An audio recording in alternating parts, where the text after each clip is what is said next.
Il-Viċi Prim Ministru u Ministru tas-Saħħa Chris Fern ħabbar sensiela ta' bidliet fil-liġi dwar il-protezzjoni tal-embrijuni bilan li aktar koppji li sa issa ma setgħux ikollhom tfal ikollhom aċċess għat-trattament tal-IVF u bekk jitwieldu iżjed tfal. Fost oħrajn bl-emendi proposti fil-liġi se titneħħa d-diskriminazzjoni fl-għoti tal-kura medika għall-infertilità abbażi ta' orjentazzjoni sessuali tal-persuna u se tinkludu wkoll persuni single li jixtiequ jsiru ġenitur. L-emendi l-ġodda se jagħmluha possibbli li ssir donazzjoni ta' ċelluli tal-bajd f'każ ta' mara u sperma f'każ ta' raġel biex jintużaw minn ġenituri prospettivi. Fl-istess waqt l-età massima se titla' minn 43 sena għal 48 sena. Il-Ministru għas-Saħħa Chris Fern spjega li dan ser ikun permessibbli minħabba l-fatt li mara ta' età għolja tista' tagħmel użu minn donazzjoni ta' bajd ta' mara iżgħar minnha fl-età.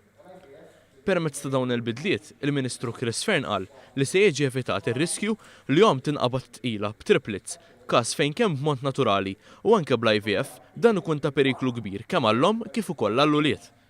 Il-Ministru spjega li fl-ewwel ċiklu tal-IVF in-numru ta' bajd fertilizzat se jkun ta' 3 u 5 fiċ-ċiklu sussegwenti, waqt li n-numru ta' embrijuni impjantat se jkun ta' 2.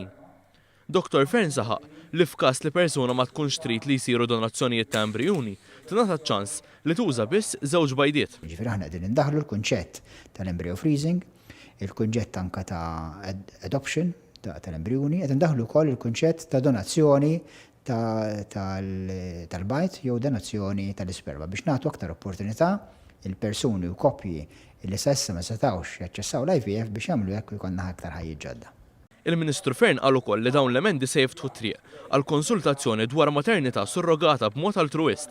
Dan ifisser li biqbil bejn l-om u l-persuna li siġġorri t-tarbija dan isir mingħajr ħlas u fuq bażi volontarja waqt li l-maternità surrogata bil-flus ser tibqa' illegali.